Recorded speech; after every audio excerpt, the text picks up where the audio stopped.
Welcome, Pewter Report readers, viewers, and listeners to a brand new edition of the Pewter Report podcast, brought to you by our friends over at Pryor Greaves Insurance. Protecting your assets starts with a company that you can count on. So whether it's auto, homeowners, flood boaters, or business insurance, there's nobody better in the business to work with than the great people over at Pryor Greaves Insurance. For more information about them, visit their website at PewterReportTV.com or give them a call at 813-876-4166. That's 813-876-4166. It is a Wednesday edition of the Pewter Report podcast. Shout out to everybody that's watching the show right now in the chat. We appreciate you joining along with us. Shout out to everybody that'll be listening to this at a later date, because we get it. You're all busy people. You can only tune in at certain times. But as you know, our Wednesday shows are all about the preview of the Bucs' next game, and they are right in the middle of some blockbuster matchups. I think it was one 2 weeks ago against the Eagles that did not go in the favor of the Bucs. But last week certainly went in the favor of the Bucs as they defeated the Seahawks. The blockbusters continue with a battle of 4-1 teams, with the Bucs hosting the San Francisco 49ers. So we're going to preview all of that game today, get to some questions, comments, and super chats as well. I'm Matt Matera. He's SR, the face that runs the place at PewterReport.com. Scott Reynolds. How are we doing, Scott?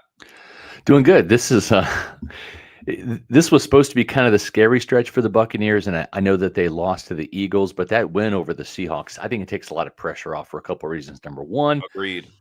You're not going to have that 4-game losing streak right now, right? Hopefully not at all.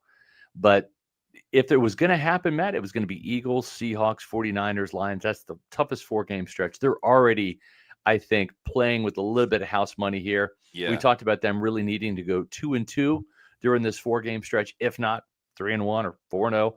4-0 is not going to happen, but there's a chance they go 3-1. I like their chances against the 49ers this week. And you look at maybe Bucky Irving back next week, Mike Evans possibly coming back next week, Luke Gedeke coming back next week, and if Zion McCollum can't play, and we'll talk about that in a second, if he can't play this week, probably returns for the next week against the Lions. That Monday Night Football game seems like there's going to be a lot of Buccaneers returning to action. Hopefully, they don't lose any more. Yeah, they came kind of unscathed out of the Seahawks game, but there was a significant injury to Zion McCollum, who had a procedure done on his thumb, Matt. There was. It was kind of crazy. And it was funny because we were joking on, Sunday in our post-game podcast, and on Monday, which was a victory Monday, we're like, all right, wow, the Bucs got out unscathed. No new injuries to talk to. And then, bam, practice on Wednesday, which they once again did move to a walkthrough because the Bucs are so banged up. And you're thinking, all right, that kind of makes sense. They're not through the woods just yet with all the injuries you had. And then the football gods and the injury gods said, no. Yeah. Zion McCollum was in a sling today on his left arm. And you might be thinking, oh, wow, when did that happen in the game? It didn't happen in the game. He actually had a thumb procedure the week before. So Todd Bowles let us know about that today in his weekly press conference on Wednesday, that Zion had a procedure the week before, and he was on the injury report with a thumb injury, but he practiced for most of the part in full, and he didn't just play the game against the Seahawks. He played every single defensive snap. So there wouldn't have been a reason for us to be like, oh, why is Zion McCollum in a sling now? But it kind of makes sense when you see, he didn't make that interception in the end zone. He had some issues stopping the run. It's definitely something that we're going to have to monitor. And Todd Bowles said that he's day-to-day. They'll see. He said it's more of a pain tolerance than anything else when it comes to how durable Zion McCollum can be with this thumb injury. But the Bucs are kind of getting closer to that nightmare scenario of, yes, they tried to build up their depth as much as they can and they did a pretty good job with it. But we'll see what Jamel Dean. Todd Bowles did say that Dean has a better chance to play this week compared to Benjamin Morrison, but we could be staring down the barrel of the Bucs not having their top 3 corners. I'm not ruling anyone out just yet, but I'm not saying that anyone's going to return just yet either. I mean, freaking cornerback has been so good for them, and yet they're the ones that are dropping like flies on the defensive side. Yeah, for sure. And the hope is that Zion can play this week and cast it up. I remember Rondé Barber way back in the day actually broke his thumb and had it almost, it sounds painful even talking about it, but he had pins inserted into his thumb because it was fractured, and he played with the cast on. And so he had the procedure done on Tuesday, practiced on Wednesday with the cast, played in the game on Sunday, and I want to say it was against the Baltimore Ravens, and had an interception with the cast on. So Of course he did. I'm just saying, like, Zion, friend of the program, like, it's been done before. Contract extension. Yeah, They're you can relying play on with a broken thumb. And I'm not saying it's broken, but he had a procedure probably for a broken thumb, a hairline fracture or something.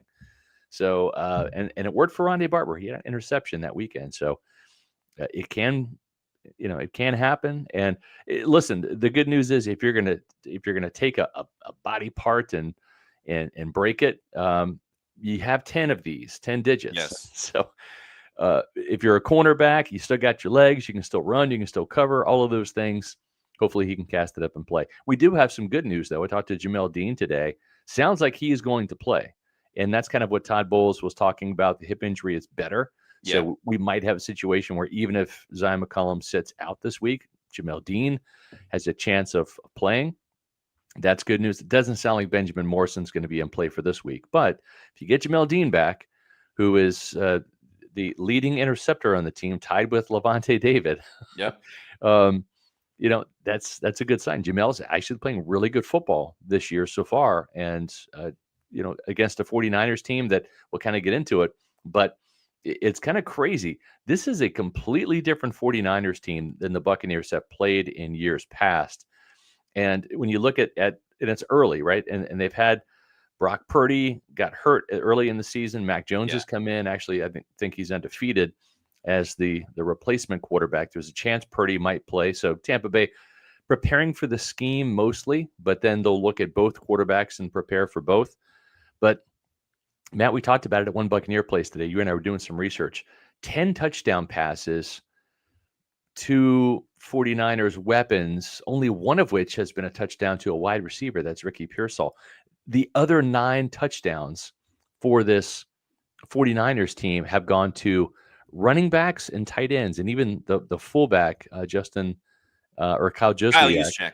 Juszczyk. So it's really interesting how they're distributing the ball. It's not like the receivers haven't really been involved in the game, but not nearly as much as Christian McCaffrey. 39 catches already. Yeah. It's double what the nearest receiver has in San Francisco. He's been getting it done through the air. 3 touchdowns, almost like Bucky Irving, where he's kind of underwhelmed a little bit as a running back, but really has been the leading pass catcher for this team. And again, 9 of the 10 touchdowns in San Francisco have gone to tight ends or running backs. Isn't it kind of crazy? Like, of all the 49ers players, the last man standing is Christian McCaffrey in terms of like their big name players. When McCaffrey missed a majority of the season last year, ironically was able to come back against Tampa Bay last season. But I think it's a credit to not just McCaffrey, obviously, who's one of the best running backs in the league when he's healthy.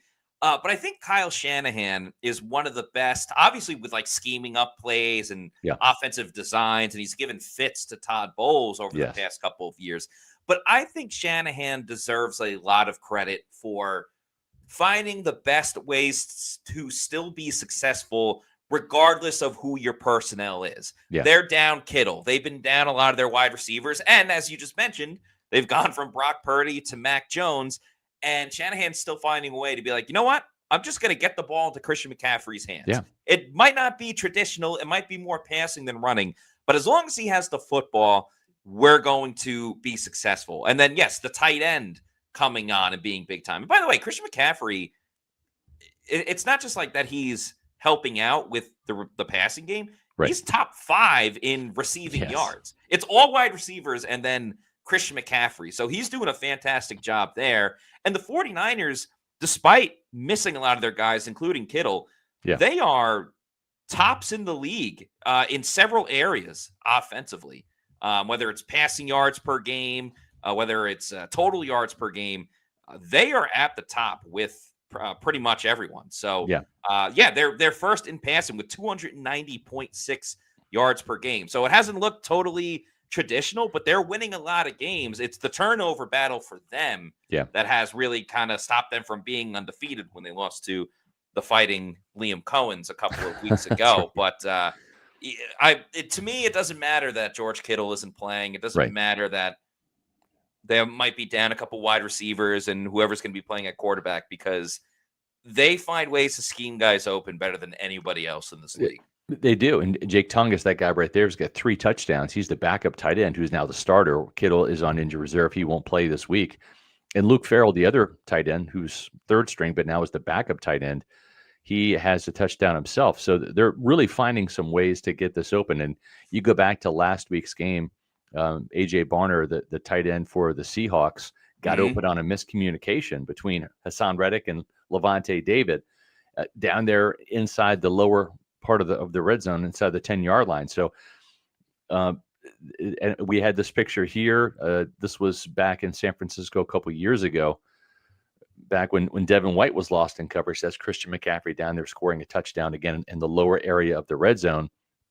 So this has been successful with Kyle Shanahan having the better of Todd Bowles in the chess match, especially in the red zone.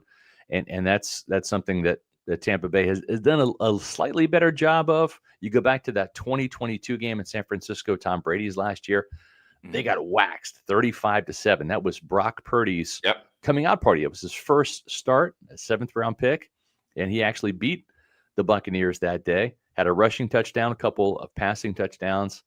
And then the next year, Baker Mayfield goes out there. It's a little tighter, 27-14. The Bucs lost that game, but score was a little bit tighter. There was a Mayfield fumble in there that kind of disrupted some things in the second half. And then last year, Matt, even without Mike Evans and Chris Godwin, this was a close game. 23-20, the 49ers won with a walk-off field goal at the very end. Tampa Bay's defense couldn't stop it.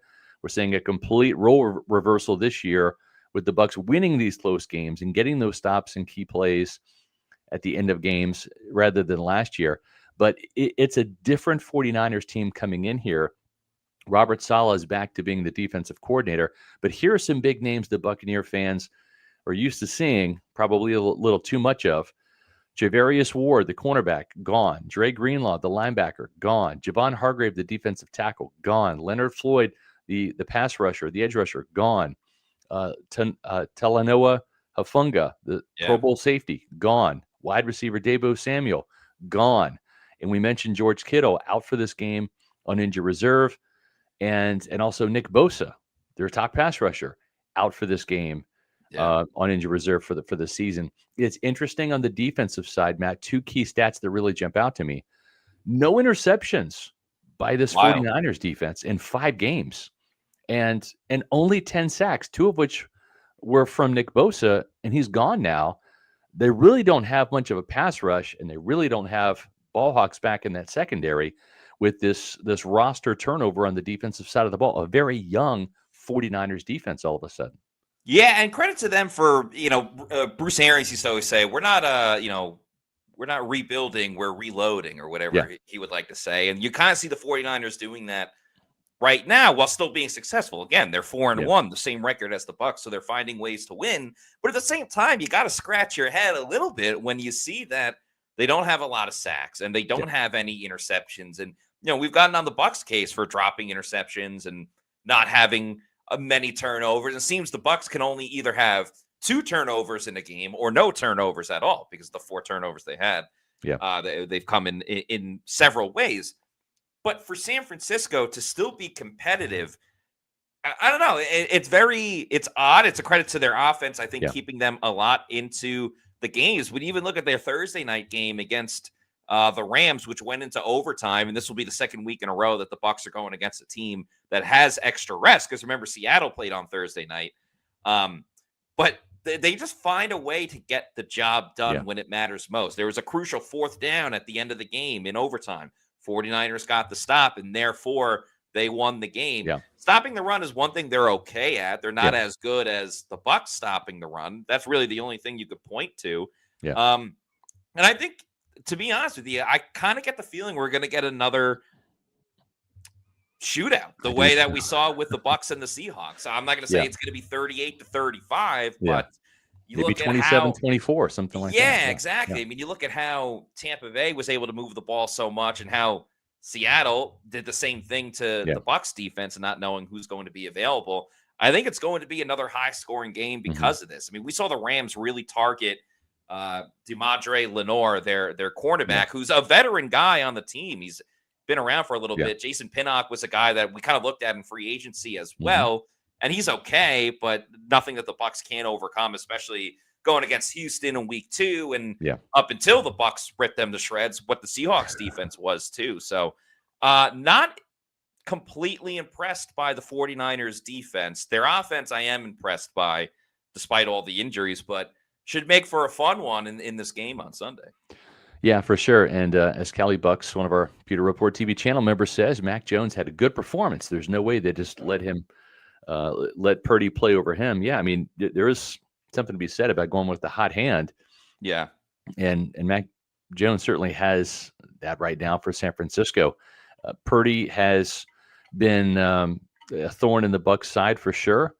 He has, I want to say, 7 touchdowns in the last 3 games, no interceptions. He has yet to be picked.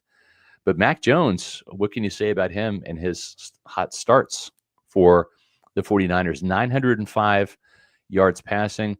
The completion percentage between Mac Jones and Brock Purdy is just about the same because this is a system, and they're kind of system quarterbacks. So both about 66%. But the big difference is 6 touchdowns for Mac Jones, 1 interception.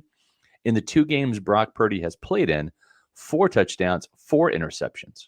So that's really kind of been the difference. And that, to your point, Matt, about the giveaways, and that's the turnover battle is an area that the 49ers need to clean up. That was the deciding factor in that loss to the Jaguars.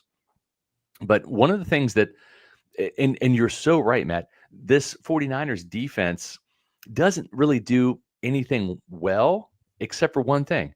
For whatever reason, they can stop you on third down. They're a top 5 team, 33.3% on third down conversions. So they tackle well when it matters most. And their passing defense is middle of the pack. Their run defense, middle of the pack. They're not very good in terms of pressures and sacks. They're not good at all at picking off passes.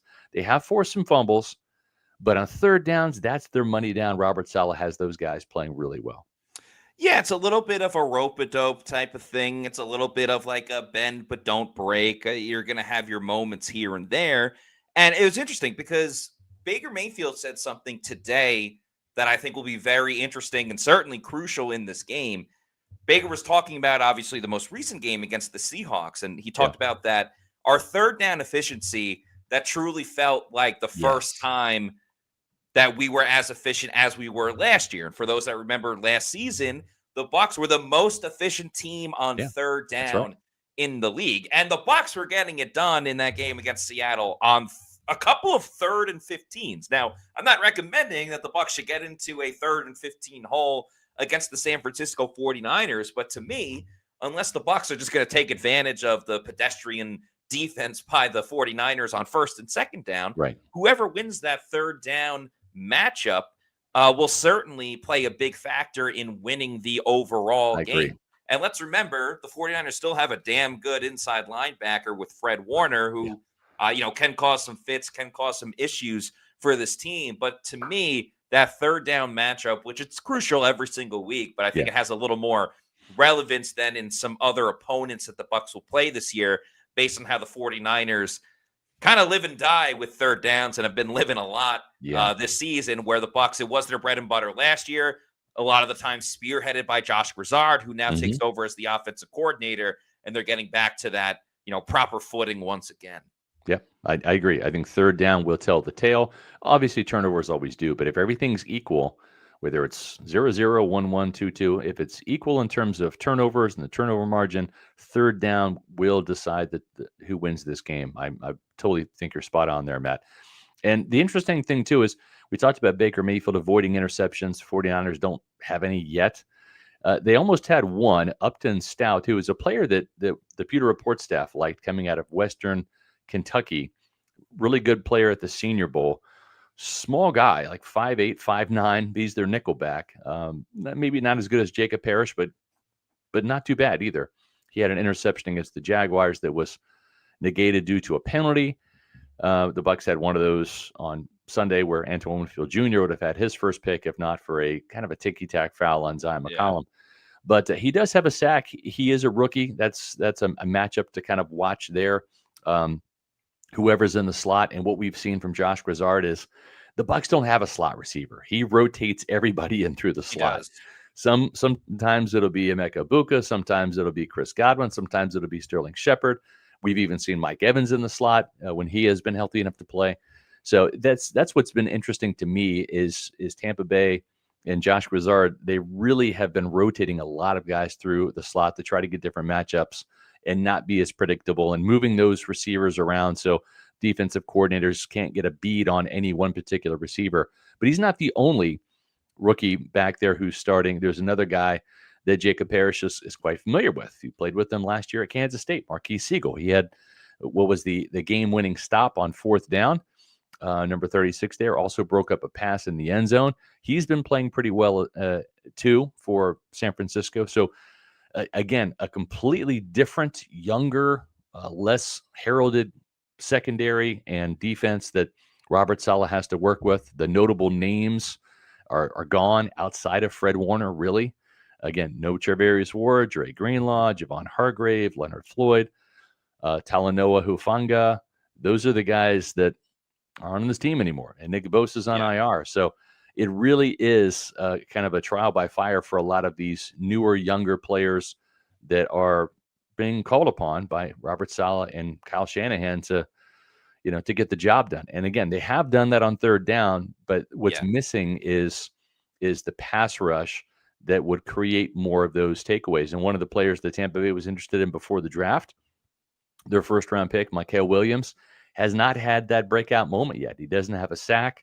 He has been a little invisible. As most rookies, it's hard to be a pass rusher as a rookie, come in and make an impact. They've had to rely on Bryce Huff, who was discarded from the Eagles, traded to the 49ers after really kind of bottoming out. He was a double-digit sacker with the Jets, signed a big contract with the Eagles.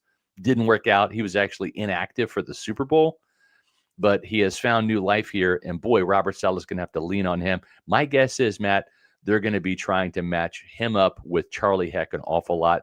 They've been kind of flip-flopping him about 50-50 from left to right.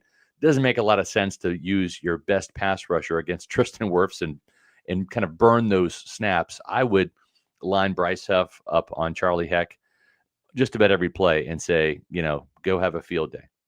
Yeah, there's not one edge rusher in the league that you say, hey, let's put him up against Tristan Wirfs. And I'm serious when I say that. I don't care if it's Myles Garrett. I don't care if it's TJ Watt. It does not matter. So that would make total sense to put Bryce Huff on the other side and go up against Charlie Heck, where they are going to have an advantage in that area. Yeah. I think what's interesting with Robert Saleh now as the defensive coordinator of the 49ers, and probably why you see them not look terrible, but also maybe not have such splash moments as we were just talking about, is when you are starting a lot of these rookies, Robert Saleh's defense isn't overly complex. He doesn't have a lot of creativity and disguises the way that Todd Bowles does.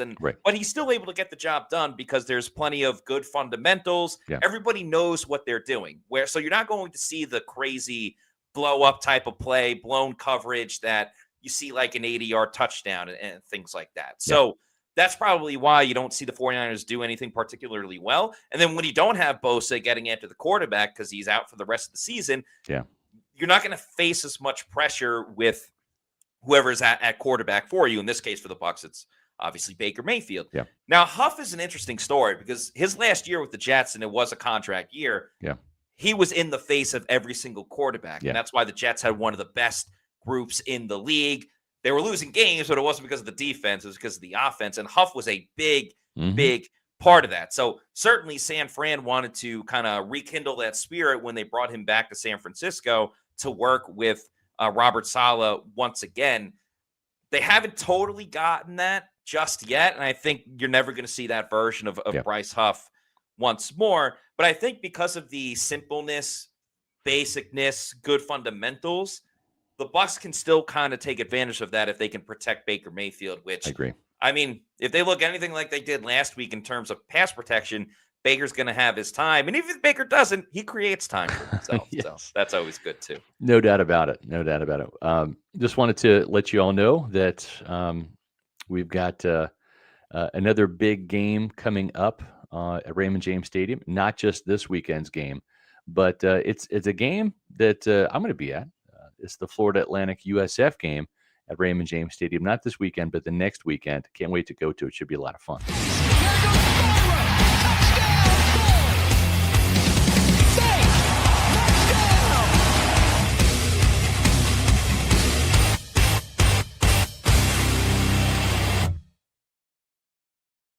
Bulls are on fire, and they're back in the top 25, ranked 24th. Only loss this year is to Miami. I mean, the Bulls are having a fantastic season. Not saying we have anything to do with that. Maybe we do. Bulls partnered with Pewter Report for the first time, and look what happened. So now I'm going to give Alex Golish and his players and coaching staff all of the credit. They're a fun team to watch. Offense, defense, they got some playmakers. It's exciting to see. Even if you have your own alma mater and it's not USF, support Tampa's team. They're a great, fun bunch to watch. This is going to be a fun game because this is kind of the rivalry. It's not to the level of UCF versus USF, the war on I-4 like it used to be. But these two teams do not like each other, and they're in the state of Florida. So check out the Bulls homecoming game against the FAU Owls. Owls got their first win of the season against Rice. This should be another Bulls victory. 7:30 kickoff. Go to usfbullstix.com. That's usfbullstix, Tix.com. And show up and show out for Tampa's team. Yeah, support local, as they say. Yeah. Let's get into a couple of super chats, shall we? Mark Fisher, thank you for the $9.99 super chat. Says, what's awesome about Baker Mayfield is his improvement.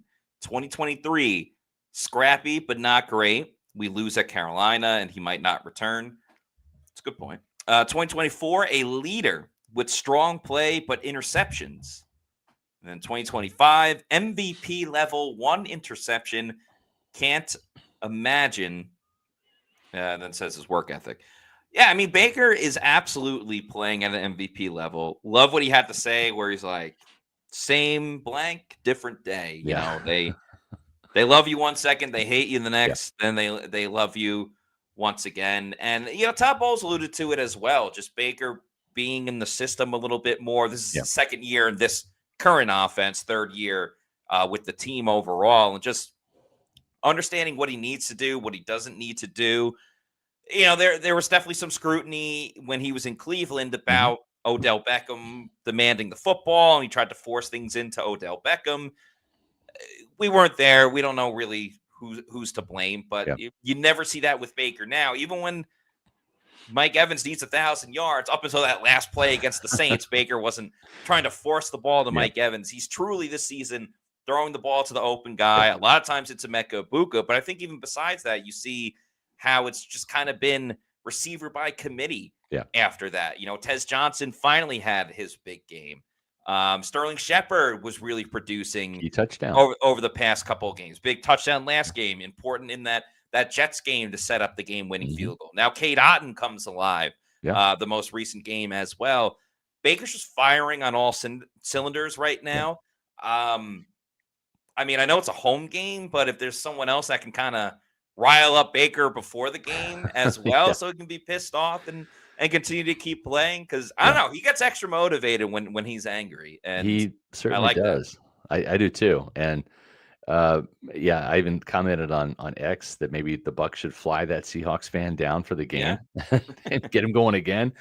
It's so much fun to watch him be in his element right here, and keep in mind, still, even though this season it's a carryover playbook for the most part, still Baker Mayfield at no point in time has had the same offensive coordinator in back-to-back years in his entire NFL career, dating back to 2018. I mean, he went through a carousel of offensive coordinators and play callers in Cleveland, and then obviously for a stint in Carolina, and then for a minute out there in LA, and then even here, he's had 3 different offensive coordinators in 3 years. Thankfully, though, the system is largely intact. Josh Grizzard's pushing the ball down the field further, like he said he was going to, Matt. He's living up to his promises.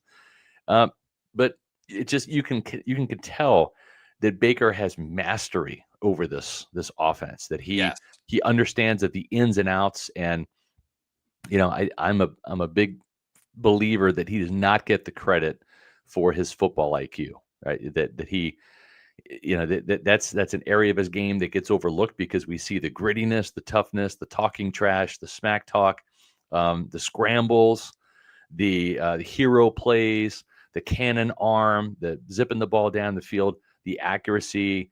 We see all of that stuff, and all of that is valid in terms of compliments in his direction. But the one thing I think that's overlooked a little bit is the football IQ. He's a really smart football player, and he knows how to get the Bucs in and out of plays. He's making the right calls and audibles. Yeah. And it's an area he deserves more credit for because he does have a very high football IQ. You're 100% correct, because how many times, especially even last game where it's very loud in Seattle, we see him like running up to the line of scrimmage. Like he'll be in shotgun, he'll run up to the line of scrimmage, and then start barking out like the protections and stuff like that, and then he'll turn to Rachaad White. And one thing that I respect about it too is he gets the plays called and done, and whatever audible needs to be done. And they're never rushing to snap the ball. Yes. It annoys the crap out of me. And if you watched Monday night with the Fighting Liam Cohens defeating the Kansas City Chiefs, like Trevor Lawrence got called for a delay of game in some of the most important moments in the game. Mm-hmm. And there are several times he's clapping to get the ball snapped. The Bucs, knock on wood, they haven't been into that situation just yet where Baker's like, gotta go. Like he's calling, he's making audibles, and you still are snapping it with still 2 seconds to go on the play clock. And that I respect, because all my life, that's one of the things that always bother me. I'm like, you got to snap the ball. You got to snap the ball. You got to snap it. Even Tom Brady's last year, that game against the Packers, things were coming out so late, and it's just very annoying. But Baker's, he's got it on lock. He's got the autonomy to call plays, adjust. I'm with you. And this working relationship with Josh Grizzard, it's been wonderful. It's been a beautiful, beautiful relationship that has garnered a lot of success early on this season. Bucs Basement, thank you for this $2 super chat. Says Emeka Egbuka's nickname needs to be Mechatron. Yeah, I like that name. That to me, that fits. It pays a little bit of homage to the great Megatron, Calvin Johnson, and so I'm with you. I like Mechatron. It makes a lot of sense. It's his own name. A Mecca, so I love it. I think that to me it sounds badass too. So it's I'm favorite that. It's an awesome nickname. It's better than what was Gronk calling him the other day? He said Emeka Egbuka. I think it's what Gronk called him. So love Gronk, loved covering him, but we've seen him. The guy won Offensive Rookie of the Month. You think at that point you'd know how to pronounce his name? I get it after week 1, but it's Emeka Egbuka. The G is silent. But Mechatron's a great name. Yep. Shout out to Egbuka. KGH for life. Thank you for the $5 super chat. Says it's clear Kyle Shanahan knows how to attack Bowles' defense. However, Bowles is reluctant to change. What do you guys think? No, I think he's changed a lot. I really do. And there was a statistic, and let's see if I can find it real quick here. I got to go back a second, but Josh Capo tweeted this out, and I'm gonna find it here because this is really good stuff. Bowles has really made a lot of changes, and I think his eureka moment was we got to do more man coverage, right? We got to play to our team's strengths, which is Zion McCollum, which is Jamel Dean. It's what they do best, and I found it right here. So this is actually from Sumer Sports, and I'm just going to read this real quick. Tampa Bay Buccaneers have significantly shifted their defensive coverage approach in 2025 compared to 2024. And we've seen this, man. We've talked about the man coverage and all that. They moved from a heavily zone-focused defense to a more balanced approach with a substantially increased man coverage. So zone coverage has decreased from 81.5% last year down to 66% this year. Man coverage has nearly doubled from 14.8% to nearly 30%. Situational coverage has slightly increased from 3.24 to 4.19. Cover 3 has dramatically decreased from 49% last year to 30% this year. That was the dominant scheme in 2024. Cover 1, which is a single high safety and basically playing man outside, that's increased from 10% to 17%. Cover 0, which is no safety help. It is man coverage across the board. That has increased from 2.2% last year to 8.4% this year. Cover 4, which is its quarters coverage, that is increased from 15.8 to 19.4. Cover 2 has slightly decreased from 15% to 13%, and cover 2 man has slightly increased from 2% to 4%. So we've seen Todd Bowles play more man coverage, and I think that's worked. It has helped get, with the pass breakups. It has helped in terms of not having quarterbacks, with the exception of Sam Darnold, get into a zone. But listen, sometimes that just happens. Sometimes you have your opposing quarterback who's just feeling it. I'm sure Mike McDonald was just as pissed off about the day Baker Mayfield was having against his Seahawks defense as the day that Todd Bowles was pissed off having Sam Darnold surgically precision strike his particular defense. And you know what? That's what they're paid to do. Baker Mayfield is paid to be that guy. Sam Darnold is paid to be that guy. And sometimes you got to just tip your cap to the other team and just say, hey, like, you're having a day. And thankfully, they forced him into a turnover late with a blitz. And that was really the deciding factor in the game. Baker didn't have that gaffe, that interception. And, I think this type of defense is paying off. So here's the thing, too. I was talking to Hassan Reddick today, and I asked him kind of point blank, because the Buccaneers defense, the front four is not getting the sacks like we all would like to see. But opposing quarterbacks are getting rid of the ball so quickly against Tampa Bay, more quickly than against other teams. And I said, Hassan, is that just a function of Bowles being a blitzer? He's like, yeah, I really think so. It's the game plan for opposing offensive coordinators and quarterbacks is, we know Todd Bowles is going to blitz his linebackers, his nickels, his safeties. We just got to get the ball out quickly. And so that what that does, though, is that prevents those big plays downfield where you need to buy more time in the pocket for those receivers to go 20, 30, 40 yards down the field. So if Tampa Bay can continue to play tighter coverage, and the closer coverage that they get, they're going to get some of those interceptions because the ball's coming out super quick. They may not get the sacks, but that might manifest itself in other ways, pass breakups, interceptions.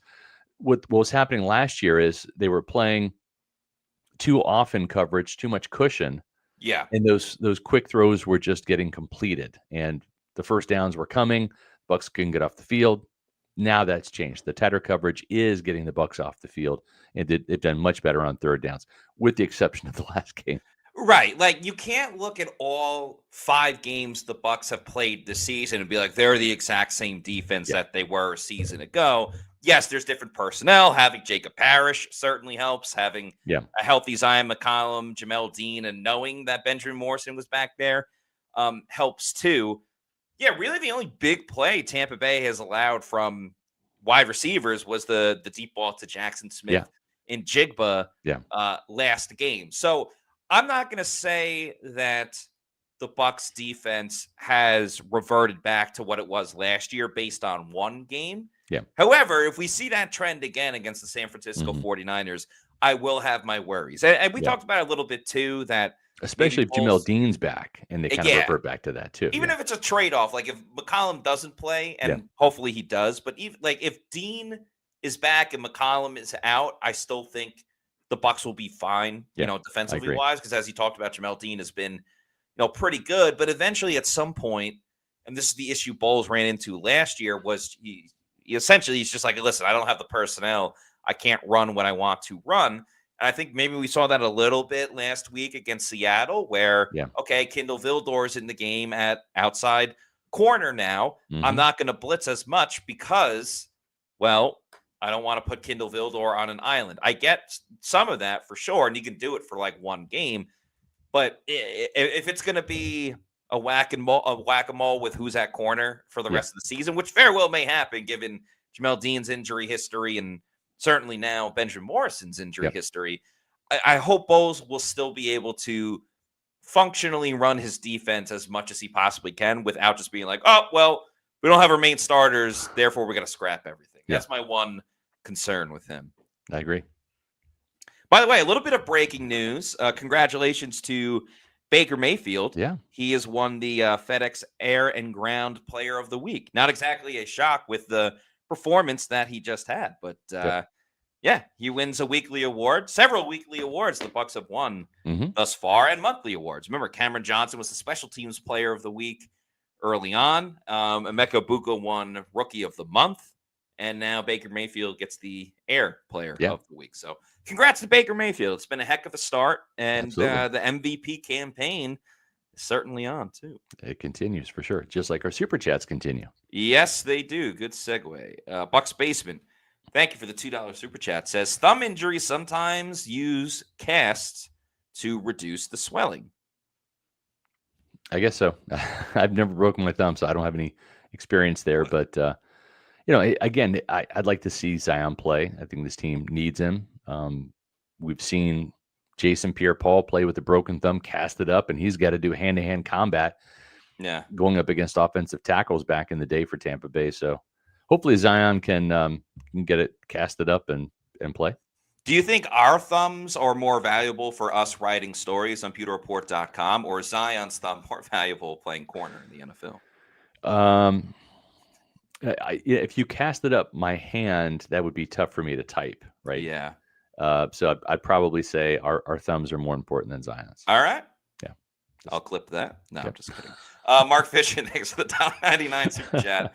Says, you all see Feeney starting for Haggard. I'm not sure. And, Michael Jordan might be in play because the team cut Suo-Peta. Remember, Michael Jordan has come up from the practice squad twice the first 2 weeks of the season, and he hurt his knee against the Texans, and he's returned to practice. So there's a chance that Michael Jordan might leapfrog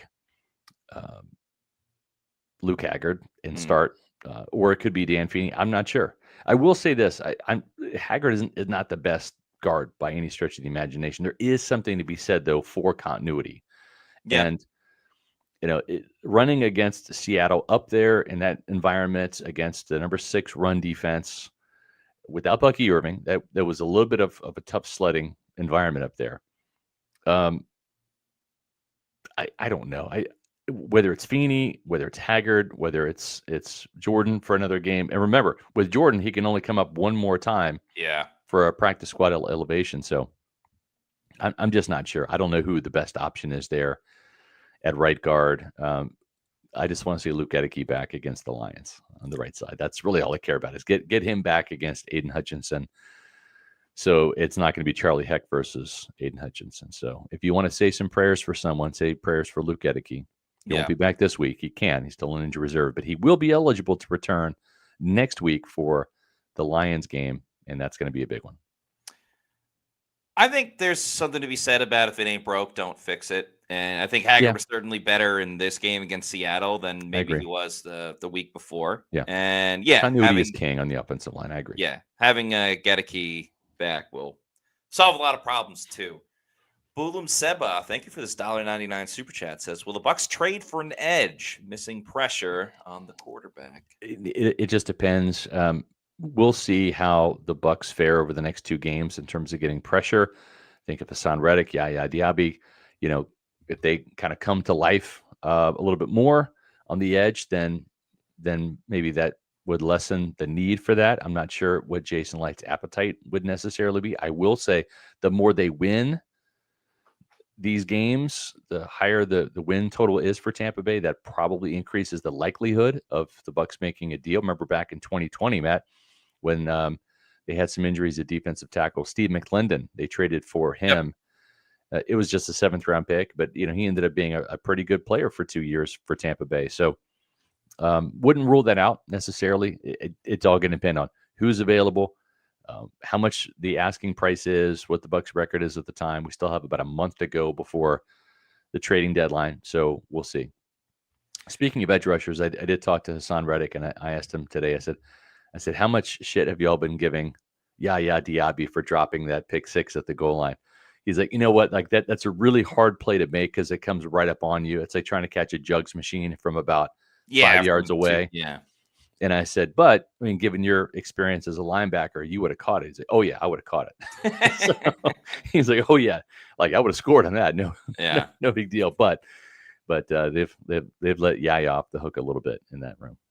Not easy this week going against Trent Williams as well. No, that's not a layup by any means. Yeah. Thank you to Novu Sensei for this $4.99 super chat and $2 super chat, who says, how do we feel about trying to pick up Devin Lloyd? Well, it's interesting, right? I mean, he might win Defensive Player of the Year. Yeah, right now. So that price, I'm guessing I don't know his contract situation, but I'm guessing based on this question that he's a free agent. The Jaguars did not pick up his 50. Yeah, that's right. Right. And I even did a Peter Paulson this back in training camp saying, is this a guy you maybe want to trade for if you're the Buccaneers? And from what I had heard from the team, they weren't like super crazy about him. He's not the most physical linebacker. I don't know. The dude can cover. Was he have like 3 or 4 interceptions at this point in time? 4 picks and then the pick 6. Yeah. One of the most awesome pick 6s. That was incredible. You'll see 99 yards to the house.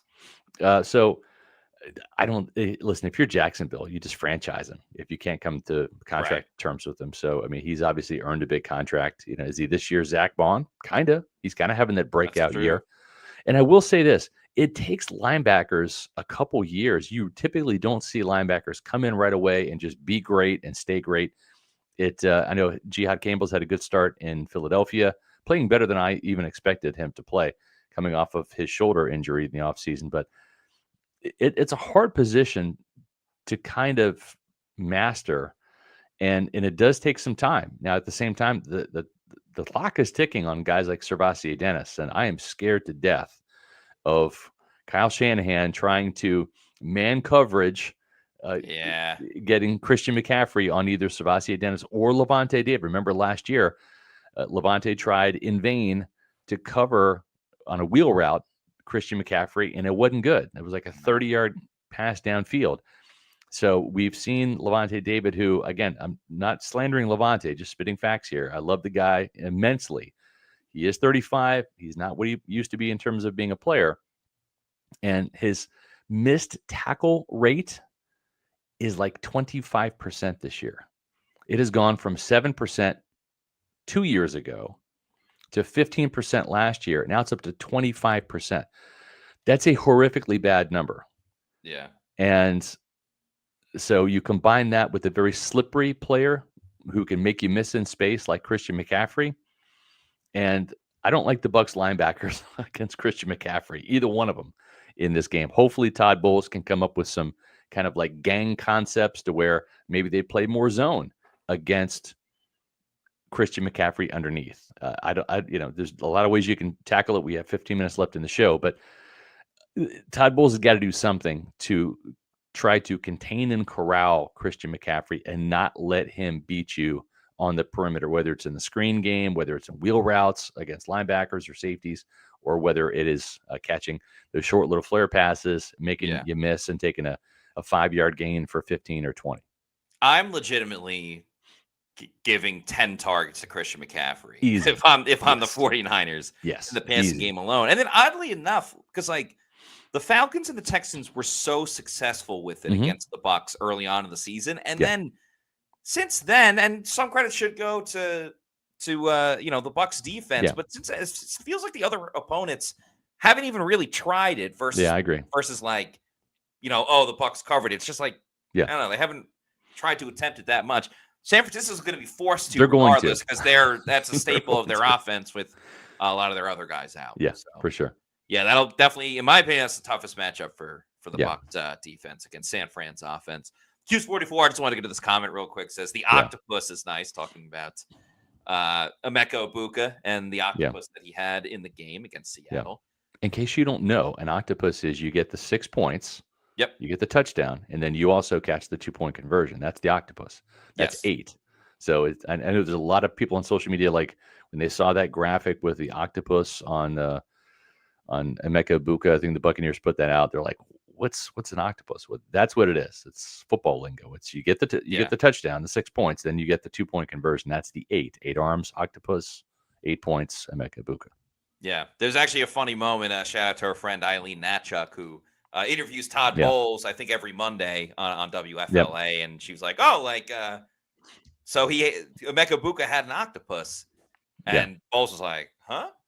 Yeah. And she's like, "Yeah, when he scored," and he's like, "Oh, I know what an octopus is. I thought you meant like he had a pet octopus or something like that." So True. that was a good moment. I think Eileen posted on our social media. Yep.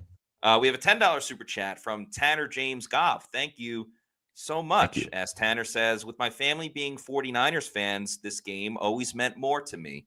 My mom passed away yesterday, so I'll watch this game with her in my heart. Tell your family you love them, Pewter people.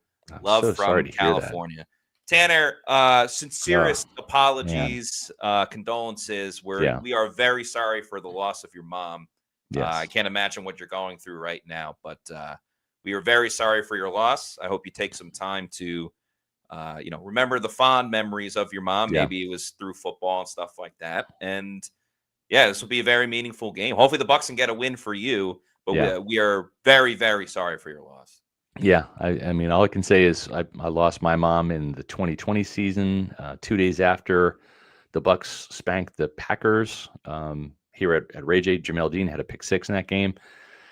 It was October 20th, 2020. And, it was tough. It's a tough feeling, but just know that mom's got the best seat in the house, and hopefully she'll watch a Buccaneer victory. Not sure if she was a 49ers fan or not. Sounds like she wasn't, but maybe you've converted her to becoming a Buccaneer fan up in heaven. So certainly condolences to you. Hopefully it's another great game, a high-scoring game as well. Yep, for sure. Thomas Pelakudis, thank you for the $2 super chat. Says, any word on Mike Evans? It didn't sound like he's in play this week. Again, I think next week is the week that this team is targeting. Remember, there'll be an extra bonus day because they're playing Monday night. And Matt, they didn't put Evans on injured reserve, correct? Just like they didn't with Tristan Wirfs or Chris Godwin. Those players would have been on PUP coming out of training camp, but still, you would have missed 4 games. So that to me is kind of the telltale sign. The 4th game for Evans would be that Lions game. So he didn't get put on injured reserve.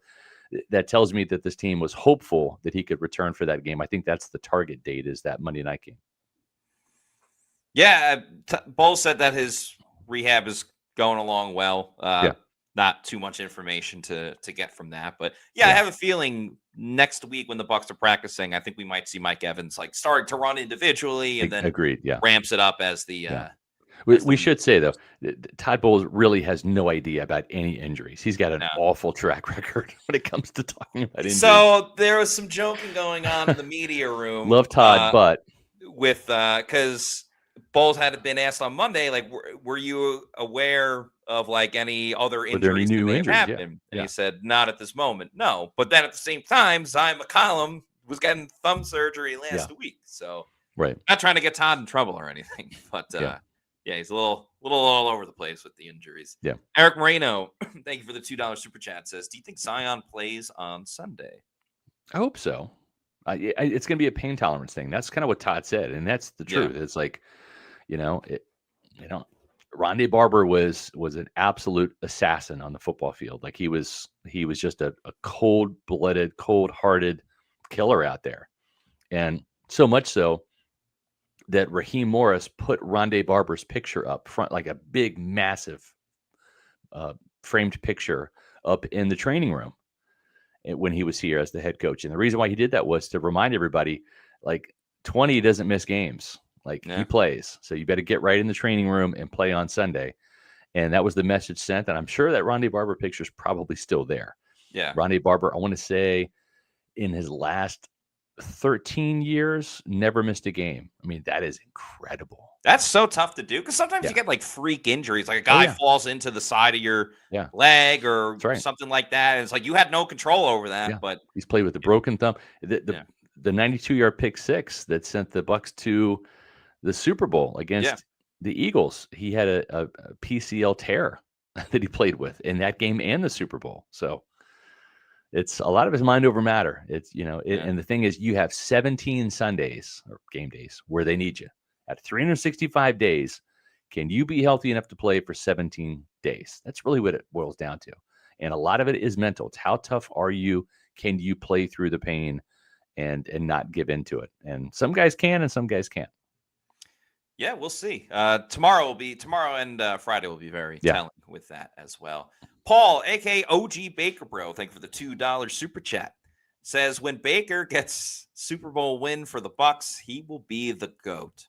Yeah, he will be, and he'll be the Bucs best. GOAT. Yeah. He'll be the Bucs' best quarterback of all time because he'll Yes, be I more agree. accomplished than Tom Brady.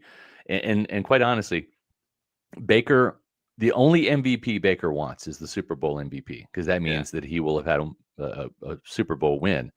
Doesn't care about the NFL MVP. He wants the Super Bowl MVP. And he won't come out and say that publicly, but I mean that's the obvious answer to that question.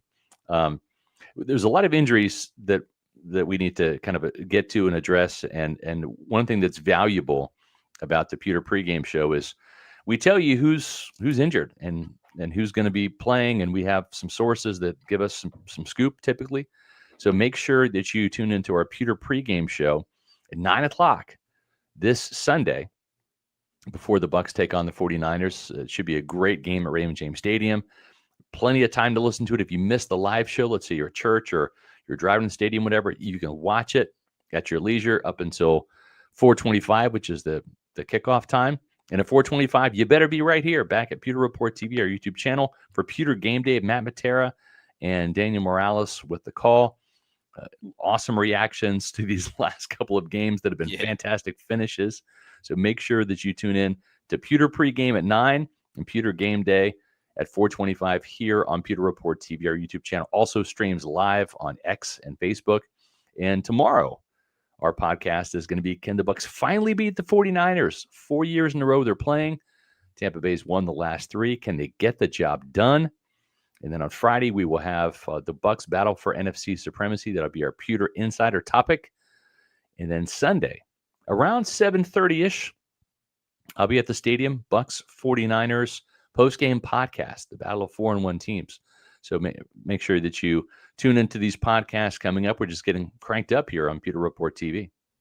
That is right. Thanks to the Bucs for playing these chaotic games because it's easy to get super into it and go crazy when all these games have come down to the wire. We have another super chat from Paul, aka OG Baker Bro. Thank you very much. Says super chats will pour in if you get Eileen on PR. We have had her. Yeah, we've had her on the show before, and we plan on having her on the show once again. Yeah, so. we have her penciled in for the Saints preview. She used to be a Saints reporter down there in New Orleans before she came back home to Tampa. So we've already kind of penciled her in for that particular week, and that'll be coming up soon. That's right before the bye week after that Lions game. Folks, we've had a lot of new Pewter Report TV channel members join our efforts here at Pewter Report, supporting us, and we greatly appreciate it. You can show your support for Pewter Report by becoming a channel member. If you see in the article comments or even during the chat, certain people have these emojis, whether it's a Todd Bowles emoji or Bucky Irving or Baker Mayfield or Yaya Diaby or Hassan Reddick, whoever. How can you get those emojis? Well, become a Pewter Report TV channel member. That's one of the perks. You can get loyalty badges, custom emojis by being a Pewter People member. The Pewter Pro members get those, plus early access to our videos. The Pewter Premier members and Pewter Platinum members also get the access to our Pewter Insider podcast that Matt and I do Fridays at 1:30. It's our bonus podcast each week with the freshest information when it comes to Todd Bowles and the injury report on Friday after the practice. So if you can, find the membership level that fits your budget the best and become a Pewter Report TV channel member. If you like our content, this is the best way you can support our efforts. Greatly appreciate that. Also, make sure that you hit the subscribe button on Pewter Report TV Yeah. That's free. That doesn't cost you a thing. And what that does is that helps us grow to 22,000, which is what we're on pace to do. And we greatly appreciate that. Just like we appreciate the support of Briar Greaves Insurance. You can protect your assets with a company that is the best in the business. That's Briar Greaves Insurance for homeowners, auto, flood, boat, or business insurance. Make sure that you turn to Briar Greaves Insurance. Maybe you're paying too much for homeowners or auto. Give them a call. Let them do all the legwork for you. All they need is your information. They'll hang up the phone. They'll say, we'll call you back, and we'll email you with the quotes and let you know if you're paying too much for your auto, your homeowners, your flood, your boat, your business insurance. Find out more by visiting them on the web at briargreavesinsurance.com. Work with the local independent agency that you can trust, family owned and operated in Tampa. I use them. The late, great Mark Cook turned me on to him. You know who else uses them? Jason Light, the Bucs general manager. He said that on one of our podcasts. So give your business to Briar Greaves. You're not going to be disappointed.